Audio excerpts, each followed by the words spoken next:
Welcome to the Southern Voice Rock Show. Here's your host, Jim Harris. We're really excited about today's episode. With us is Alan Paul, and Alan has written 2 New York Times rock and roll bestsellers about Stevie Ray Vaughan and the Allman Brothers, and he's about to release a new book called Brothers and Sisters that's about the creation of the Allman Brothers' best-selling album and their relationship with Grateful Dead, their performance at Watkins Glen, and a lot of good inside information. So if you're an Allman Brothers fan, you're going to want to stay tuned for that. Also with us today, Original 38 Special member, guitarist, songwriter extraordinaire, Jeff Carlisi. So we've got an exciting show, and let's get started. All right, Alan Paul, welcome to the Southern Voice Rock Show. Thank you very much. It's a pleasure to be here with you.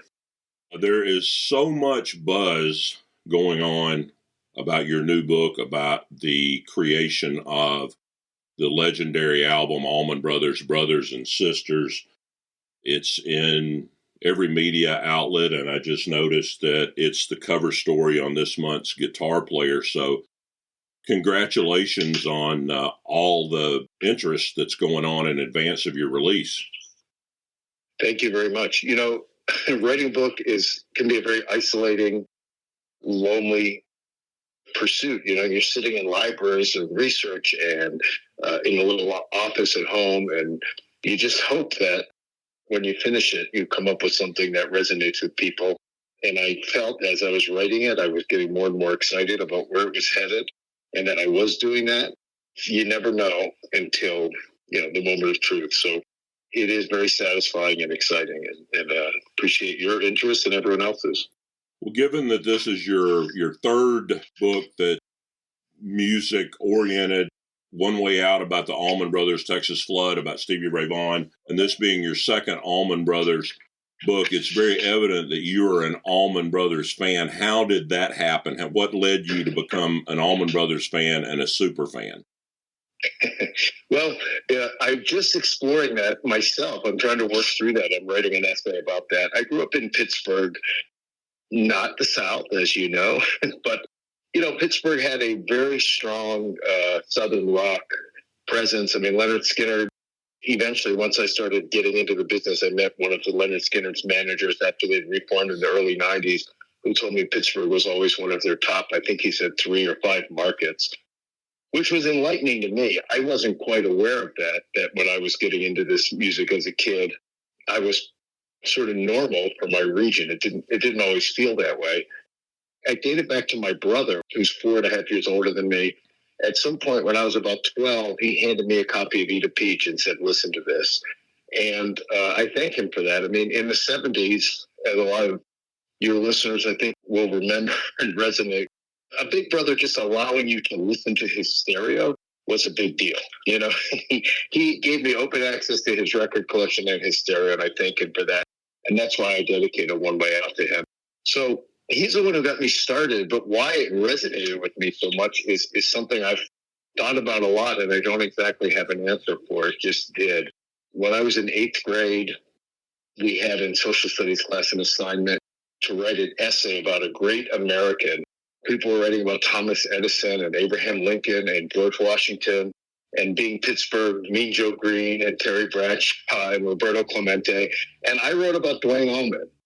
And I wish I could go back and interview 12 or 13-year-old me and ask why I chose Duane Allman. I'm not exactly sure, but I did. It always resonated with me. I fell in love with the music. I fell in love with the mythology. When I became a professional journalist, I had the opportunity to start interviewing these guys and exploring it.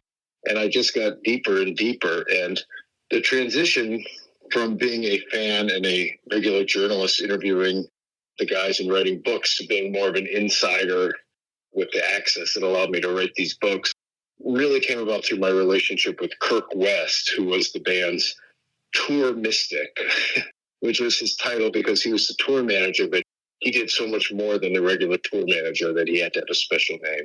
He and I developed a friendship and a relationship based on our mutual love of music and his decision that he liked my work and that I was worth supporting. He's the one who brought me around, sort of having me backstage and helped me get to the next level.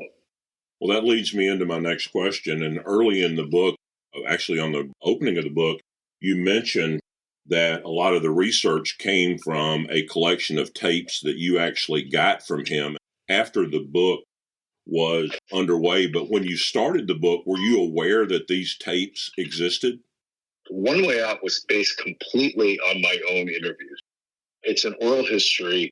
Every quote you see in that book came from an interview I conducted, unless otherwise noted. It might say so-and-so told Rolling Stone, but there's very little of that. The one exception was Red Dog, the legendary Allman Brothers road crew member, who I knew quite well, spent a lot of time talking to backstage at shows and had a nice relationship with, but stupidly never interviewed and never formally turned on a tape recorder and interviewed him. And when I started to write One Way Out, he had passed away, and I realized it was so stupid. I can't believe I don't have Red Dog. So I talked to Kurt, and he gave me his Red Dog tapes. So I was well aware of them. I did use them in a limited form in One Way Out. When I started writing this book, Kirk offered me his tapes. He had done tons of interviews, countless hours of interviews with the members of the Allman Brothers Band in the mid-'80s when they were broken up for what was to be a book project that he abandoned in 1989 when they reformed and he became an employee of the band. So his tapes sort of sat in a two-sided suitcase in his office for, decades and decades, most of which he had never even listened to. And then he offered them to me, and it was incredible. I was writing the book anyhow, and I was already onto some pretty cool stuff, and I felt confident I could do something unique. What he did by giving me those tapes amped it up, by a lot. It's hard to even overestimate or explain the treasure trove of what was in these cassettes. So that our listeners will have an idea of kind of the deep dive that exists in the book, one of my favorite parts was about the recording of the song Ramblin' Man for the album and all the twists and turns that happened with that. I think it's an interesting aside that song was almost passed along to another band or artist, kind of like Marshall Tucker's Fire on the Mountain was originally submitted to Charlie Daniels, and they only recorded it after he turned it down. And, that seems to be fairly common in Southern rock, but as it turns out, obviously it was a great turn of events that the Allman Brothers ended up recording it themselves. That's right. Well, it's a little bit controversial. So I tried in this book to break down some myths and various legends about a lot of things. And that was one of them. So in later years, I think things got really tense between Dickie and the other members of the Allman Brothers, and they parted ways in 2000. And Butch Trucks would spend a lot of time talking about how he never liked Ramblin' Man. And when they recorded it, they thought it was going to be a demo that they were going to send to Hank Williams Jr. or Merle Haggard. That was what Butch always said.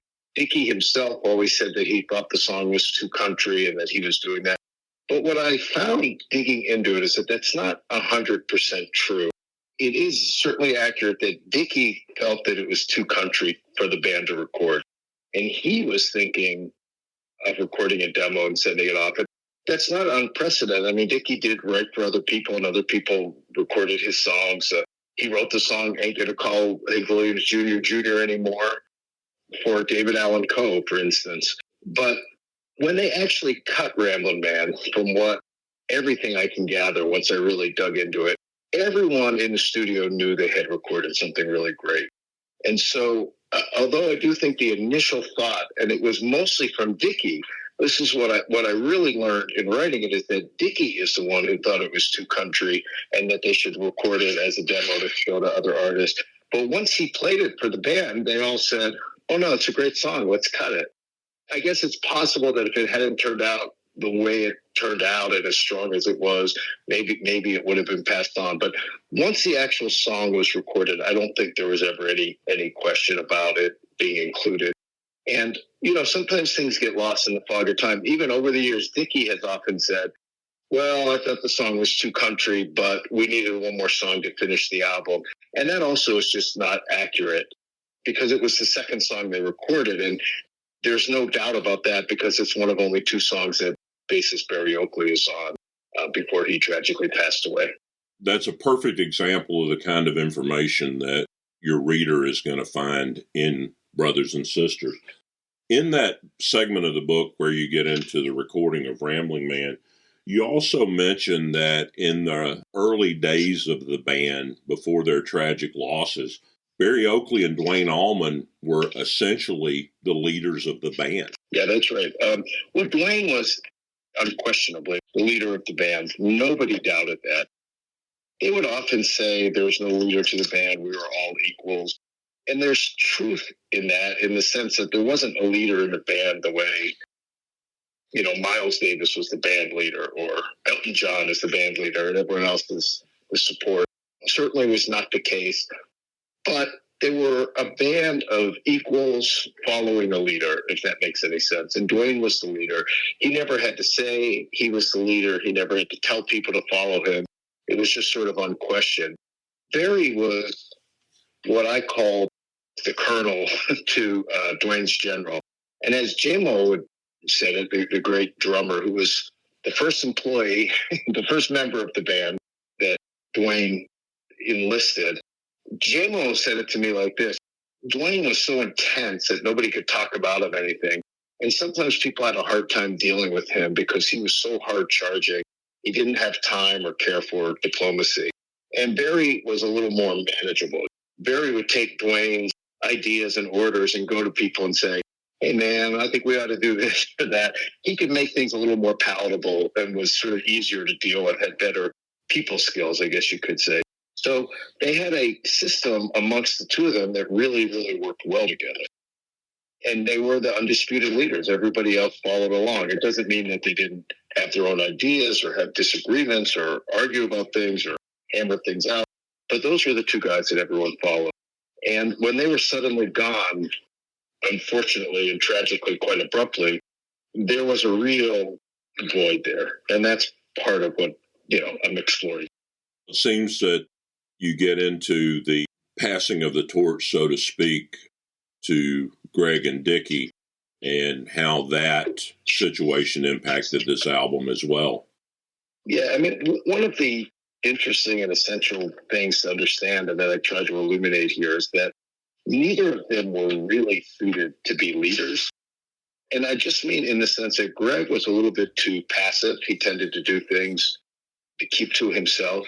He wasn't someone who liked to give orders or worry about what other people were doing so much. And Dickie also had a little bit of a tendency to go within himself. A lot of the people found him inscrutable, a lot of the band members, and hard to deal with. Whenever he would go into sort of dark spells and be sort of going down a little bit of a hole, Duane was the one who would always come and say, hey, buddy, what's going on? What's wrong? Come on, let's go pick it up. He was the one who could put his arm around Dickie and make everything okay. So when Duane was gone, Dickie would sometimes go into these dark, silent spells, and nobody really knew quite how to deal with it. So neither of them were really suited to be leaders, and yet somehow they managed to pull it off and not only survive and continue, but to have their most commercially successful and sort of culturally relevant period. And that part of it is sort of an extraordinary story and part of what I wanted to really explore in this book. A couple of other things that you cover in great detail is the band's connection to the Grateful Dead and the influence there. The massive show at Watkins Glen, which I think was probably, 600,000 people or so? Yeah. There's a lot of different aspects of the Allman Brothers in this time frame that you cover. But one that I really want to touch on today is the subsequent tour and the impact of that on Cameron Crowe's 2000 film, Almost Famous. Yeah, thanks for bringing that up. You hit a lot of good high points there in my book. The relationship with the Grateful Dead, I thought, was something that had been really underexplored. So I was happy to do that. I anticipated that being a chapter. It became 2 chapters. Watkins Glen, I thought, also was a bit underexplored. I expected that to be a chapter. It became 2 chapters. So there was so much of interest there. I really enjoyed digging into that. And that certainly applies as well to Cameron Crowe. I was also very blessed that as I began the process and I reached out to Cameron Crowe, we had some conversations, he became convinced that I was approaching this in the right way. And he was very cooperative, which was, of course, essential in telling the story. And the bottom line is that Almost Famous is almost 100% based on his experience with the Allman Brothers Band in 1973. It doesn't mean that each band member in the fictional Stillwater relates to a band member in the Allman Brothers. They were a bit of a composite. But the inspiration for what happened was really his experience with the Allman Brothers Band. And Cameron went through it with me in vivid detail. Suffice it to say that what happened with him was that instead of the artist in the end denying that the quotes were real, which is what he made it in Almost Famous, Greg just made it a step easier for himself. He had Red Dog, the aforementioned legendary roadie, confiscate Cameron's tapes. And so he went in a day from the high of writing his first Rolling Stone cover story at the age of 16, by the way, having an incredible interview, which was the first time Greg had ever really talked about Dwayne's death and what it meant to him and the impact on him personally and on the band. Just this incredible piece of journalism. He went from that to possibly having nothing. I mean, his tapes, which were not just his interview with Greg, but all of his interviews that he had been doing for about a week, were all confiscated. And exactly how that happened and how he got them back is the story I tell in the book. It's fascinating, not just because it's a great story in itself, not just because in my mind, and I think the mind of many, Almost Famous is a classic movie, a wonderful movie, and a absolute landmark in filmmaking. But it's just it's a story that's so revealing about Greg, about the nature of the relationship between a subject and a writer and all of the above. I couldn't have been more excited about the opportunity to tell that story.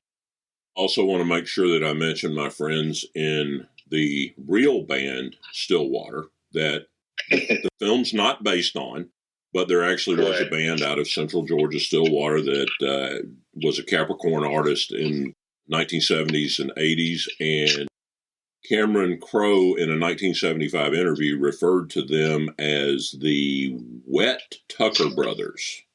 He thought they were sort of bits and pieces of Wet Willie, Marshall Tucker, and Allman Brothers. So those guys are buddies, so I wanted to make sure I threw it. Yes, and that's fascinating. And I never have spoken to them, and it's fascinating, and I would love to talk to them because I always did wonder how they felt about their name being co-opted in that way. It could be viewed as an honor or it could be viewed as an insult. You might have more insight than me into how they felt about that. Well, we won't drag this out in the interview, but briefly, the studio reached out to them before the film was released and asked them for permission. They asked for a copy of the script. They read it. The studio paid them some type of payment for agreeing to use the name Stillwater, and the rest, as they say, is history. But they were aware of it before the film came out. Right. And they had met Cameron Crowe back at some of the Capricorn events in Macon in the 70s, which, as you also cover in the book, also included presidential candidates and movers and shakers from every aspect of society, not only the music world. Right. Absolutely legendary event. Alan, thanks for joining us, and best of luck with the new book. Rock fans are absolutely going to love it. In this week's covers, we want to recommend a remake of Ringo Starr's 1970 non-album single, It Don't Come Easy. Supposedly, Starr had help writing the song from George Harrison, but Harrison is not credited. He performed it at the Concerts for Bangladesh at Madison Square Gardens, and the song appears on the soundtrack and in the documentary film. In 2014, the New Jersey band Smithereens released an album of covers, and that song was included. Their version of It Don't Come Easy is a rocking one, and it's definitely worth checking out. Give it a listen.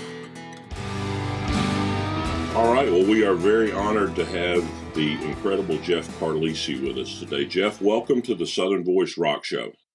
Well, thank you, Jim. With intros like that, I'll have to be on your show more often. Absolutely. Well, you know, with some of the people that I get the privilege of interviewing, I kind of run low on adjectives I can use to describe them, because so many of you guys have just had careers that were iconic, and the product of your work is timeless. That's a great testament to what you've done and your skill level. Well, I appreciate it. And I think it's only been for a lot of us recently, for me, certainly, that recently, when I say recently, in the last 5 to 10 years or so, there's been an appreciation from younger people and a much broader spectrum of music fans and listeners for the music that we created, as well as a lot of the other bands. It's not unusual for someone to come up to me that's half my age and say, well, I love that song or I love that record. What's really fun is when someone says, I took up playing guitar because of you. And I remember, as a kid, scratching records and whatever, and listening to Clapton and Duane and everybody else that we grew up on in the 60s, learning your craft. So when you've been able to pass that on to someone else, and in a positive way, that's puts a big grin on your face. I've hit a lot of concerts, and when I go see bands from what I call the golden era, the latter half of the 70s and early part of the 80s, I'm always taken back at the high percentage of attendance from people that are 25 and younger. I mean, they are obviously brand new. Maybe they grew up with their parents playing it when they were kids, but they have a passion for this great rock and roll. What's the old expression? It's not your father's Oldsmobile anymore. It's like the young kids today, their parents came from the rock and roll generation. They didn't come from the big band era, which isn't a bad thing. I mean, that was great music. My parents were very open to all kinds of music and really supported me. But the point is that it's okay to listen to your parents' music. And if you like it, and again, that's why classic rock radio evolved, because there was a marketplace for it. And I remember we'd be going to Las Vegas to do a gig, and I'd tell the guys in the band, I said, years from now, our fans that we're going to play for tonight are going to be older and going to Las Vegas for vacation. Guess what? We're going to still be playing for them. What do you think they're going to, just because they get to a certain age, they're going to switch the genre of music? No, of course not. That came true. You go to Las Vegas now and you've got all these rock bands playing contemporary or classic or whatever. So the Beatles started it all. So, if anybody doesn't like it, blame them. There's still a lot of current versions of a lot of the great bands that are still out there. In Southern rock, Molly Hatchet's still out there, the Outlaws, Leonard Skynyrd, 38, of course, bands like the Scorpions. And you see them on stage, and they're all a lot of them are anywhere in their 70s, and they're high energy show like you're watching them 30 or 40 years ago. Sure, yeah, and you're absolutely right. I think it's great because, number one, it's the music that lives forever, not the members of the band or collectively or individually. It's the music. And I think it's wonderful that they're keeping the music alive. The problem I have with some of those bands, as you well know, a lot of them don't even have one original member. And what people sometimes don't understand, like they'll say, I went and saw the Allman Brothers or whatever. They were great. And I said, well, that's great. They're phenomenal players. And I bet it was a great show. But you didn't see the Allman Brothers with Duane, Dickie, Greg, Barry in 1970 or 71. That's a whole different thing. You didn't see Leonard Skynyrd in its original lineup. And so many other bands, that 38 Special included. That's fine and well, but I try to let people know is that a band is made up of however many members, 3, 4, 5, 6 members. And there's a chemistry and an equation, basically, if you will. A plus B plus C equals something. And if you take any one of those variables out, whether a member passes away or leaves or quits, it changes the dynamic. And I look back at when we used to get together and start writing and rehearsing, all 6 members of 38 Special put their DNA into the music in their own way. as we were working on songs, as we were writing and what have you. So it made it unique. And we weren't necessarily a collection of the best musicians in the world by any means, but nobody could do what we did. And that goes for any other band out there with the original lineup. So, like I said, it's not a bad thing. I'm not dragging anybody under the bus because it's a music that lasts forever. And I salute the bands that are keeping it alive. But I'm very grateful that I got to see Jimi Hendrix live, that I got to see grow up with Skynyrd and see them in their original state, the Allman Brothers, Zeppelin, Mountain. There was something magical about those bands at that time. Maybe it's just nostalgia, who knows? I do think that those of us that are still hitting concerts today, we sort of get a best of both worlds given the circumstance that we can go see the current version of the band playing the songs that we love, but in most cases we have live recordings that we can go back and visit the sound of the original band. It's not the same as seeing them live, of course, but we can be reminded of really the imprint that the original bands made as well. Yeah, very true. Very true. So speaking of DNA, you mentioned Duane Allman. Duane and Ronnie Van Zant, I would say, are the two iconic figures in Southern rock, and you were influenced by Duane, but you had a personal relationship with Ronnie. Yeah, well, I mean, the guys from Skynyrd, I mean, even prior to when they were Skynyrd, they were the 1% and the other names they had. When we grew up in the 60s, there were various teen clubs that we would play and in different bands, and everybody kind of had a reputation. It was just kind of a small community in Jacksonville, so everybody knew each other.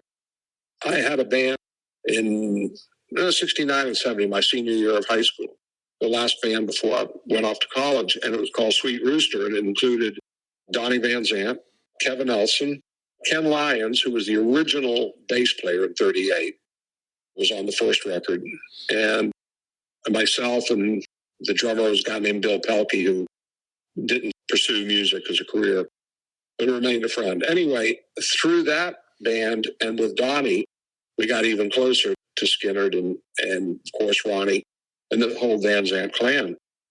When I went off to college in Atlanta, I went to Georgia Tech, and I was going to be the next Frank Lloyd Wright, studying architecture, obviously, and Skynyrd was just starting to come up to Atlanta to play some clubs. So my friends are in town, and I'm going out and going to the club to listen to them, hanging out with them over at the hotel. And I remember one night, Gary blew his amp up, and, man, can I borrow your Marshall? Yeah, sure. Brought the Marshall over to the club.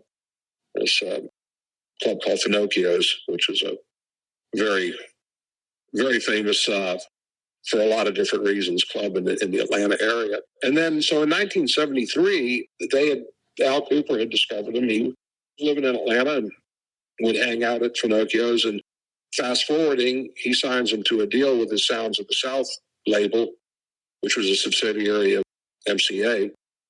And because of Al hanging out in Atlanta and getting into the music scene, he learned about not only the Atlanta Rhythm Section, but another band that he was going to produce called Mose Jones.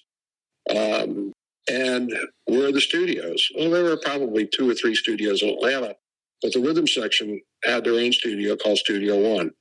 And I would go out there and hang out and listen to not only Skynyrd record, making that first record, but also being invited out and sitting in on a session where Rodney Mills was producing Barry Bailey, one of my favorite guitar players of all time and one of my biggest influences and mentors, and just like, wow, I see how it's done now. Not really at the time thinking I'll be doing this one day. It was a little premature, but for a lot of reasons we can get into later on, the economy and everything else just kind of gets steered in a direction, fortunately. And as they say, the rest is history. Ronnie and I became very close. We were fans of the same types of music in the sense of the folk blues, i.e. Ry Cooder and some of the folk slide players of that time. Ronnie was one of the smartest people, just as far as common sense, streetwise, and just a really, I'll give you an example. a lot of times they say, Ronnie Van Zant, what's his legacy? Barefooted, Confederate flag waving, whiskey drinking, street fighting. It's like, okay, stop, hold on. One of the farthest things from the truth. Yeah, I mean, there were all those stories, but Al Cooper invited me. I was still in college. I had a year to go. And he was putting Blues Project back together. And we'd become friends, and he asked me if I would be in the band, asked me to join Blues Project. And I was like, oh, man, I got 1 year of school to go, and how do I tell my parents I'm going to drop out of school and do this? And they probably would have said, whatever you think you want to do, son, just go ahead and do it. But it wasn't a fair question to ask them after they were putting me through college. I was so stressed out. And I picked up the phone one night, probably about 11 p.m., and I called Ronnie. And he was up in Atlanta. They were at Studio One. And I told him the situation. And people say, yeah, did he tell you? Yeah, man, go out. Go rock and roll. Go party. Antithesis of what you would think. And he said, put myself in the place when I was listening to his words. He goes, let me tell you something. He said, you're getting something right now that I never had an opportunity to get. And I'm thinking, what's he talking about? He goes, that's an education. He said, nobody's fault except my own. He goes, you've got 1 year left. And he said, after that, you've got the rest of your life to do what you want to do. And he says, I know that knowing you, he says, I know you'll be the best you could possibly be at whatever it is that is, whether it's in music or whether it's designing, whatever it is. But the point is, don't screw it up now. And it was like this awakening. I was like, what's sage advice? And looking back now, he said, you tip your hat to Mr. Cooper, meaning say, thanks a lot, Al, but I'll take the pass. Thanks anyway. And looking back, they did put Blues Project together, and after 3 or 4 months, it broke up, and where would I have been? I finished school, graduated, started 38 Special, and probably someone asked me one time, what's the best single piece of advice you ever got from anybody? That was it. I guess that kind of reveals the genuine Ronnie Van Zant versus the public cultivated image. Absolutely, without a doubt. His moral values and again, the way he wrote songs. I would consider him a genius. Ed King one time told me, he goes, if you ever want to know Ronnie Van Zant, just take any 6 Skynyrd songs. Doesn't matter. Put them in a bag, mix them up, reach out, pick any 6 Skynyrd songs and listen to them, and you'll understand the man. And I thought that was so true. But that's why, years later, when I had the opportunity to help Ronnie write Four Walls of Raiford, it was a very, very special moment and something I'll always be very, very proud of. And it has stood the test of time. Yeah, it has. I mean, when you go in and you do something, you're having fun. You're creating something. With certain songs, you got something special, or it might have a shot being a single or getting on the radio, whatever. But you're basically just doing what you do. I don't think either one of us had any idea that it would be such a, I don't know whether you want to call it a cult following or standing the test of time, but then being real pertinent to history in general and what the story was all about. It was special. And again, it was 3 of us in the studio. We had all sitting around playing. Ronnie always loved country music, and we had this, I can't remember, he had a great name for the band, but he wanted to put this kind of side project together, and it included some of Skynyrd and some of 38.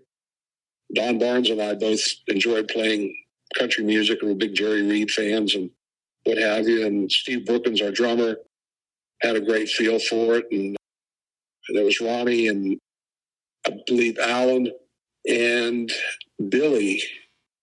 Anyway, we finished doing this recording at their studio down on Riverside, which is right next door to our rehearsal place. And Ronnie said, "Do you got to be anywhere?" I said, "No, what's up?" He goes, "I got this idea for a song I'd like you to work with me on." He started singing the lyrics, and he got about second verse, and he stopped for a second. And I said, what happened? I said, did you forget the lyrics? And he goes, yeah, they'll come back to me. And I said, innocently but ignorantly, well, where's your notebook? Why don't you just get your notebook and look at the lyrics? And he looked at me like I was an alien that just landed from Jupiter. And he said, I don't write anything down.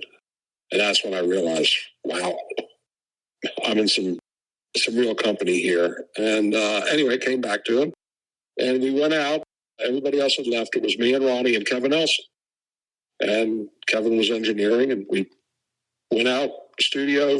He dropped a mic between us, sat on two stools opposite each other. And Gary's dobro was there. And I picked that up.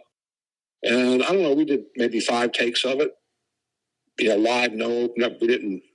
If I screwed up, yeah, we just went ahead and started again, no punching in or anything. So I think it was about the 5th take, and that was it. And when that came out originally, I think it was on after the plane crash.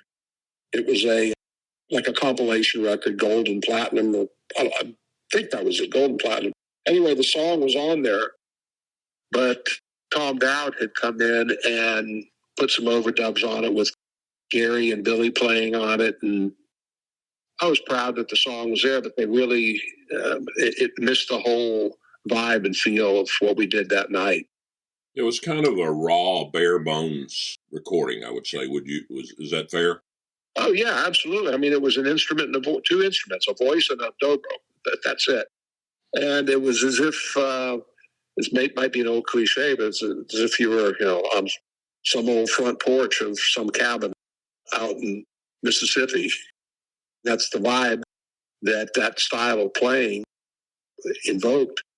It wasn't genuine, it wasn't authentic. And then a few years later, some kid after a show, I think it was in Wichita, Kansas, he goes, man, thanks for Four Walls of Raiford. I said, yeah, I wish you could have heard the original version. No, that's what I'm talking about. And he finally convinced me that it had just come out on the box set. Then the song really started hitting home. So, yeah, cool story. And you just never know what's going to happen to something. That's part of I'll always remember and take with me. Not only that, but when I equate that with Ronnie and the advice that he gave me, I was definitely blessed to have walked the same grounds with him. You mentioned a couple of different things there that I wanted to just kind of recap. And Rodney Mills, in our interview with him, shared the same thing about Ronnie just kind of standing off in the side of the room when the band was working on a song and writing the lyrics in his head and walking straight to the microphone, and then boom, out they come. And you also mentioned another important figure in Southern rock, and that's Kevin Elson. And Kevin, in addition to being a survivor of the 77 crash, was the guy that Rodney credits with being able to redirect the recording of the Street Survivors album in 77 and get it out of Criterion into Studio One. And he was an instrumental part of turning it into what it ended up being, which was a monster record. Oh, absolutely. As we morphed into different things after I got out of school, continued with music, started 38 Special, but Kevin was working with Skynyrd, obviously, at the time. But he always had great ears. As they became more and more successful and made more and more records, we both agreed, this is opinion, if you will, and we agreed at the time that the best records that Skynyrd up to that time had made were records from Studio One that Al Kooper produced. For a lot of reasons. Al Kooper really understood that band better than anybody.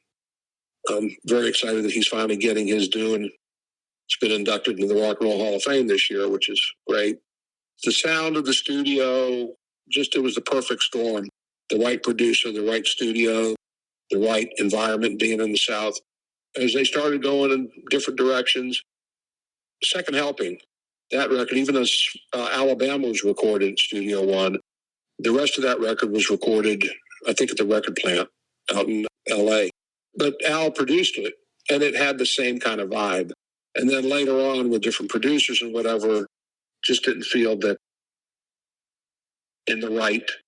going in the right direction or the same direction for the band. And partially it was the band, I guess.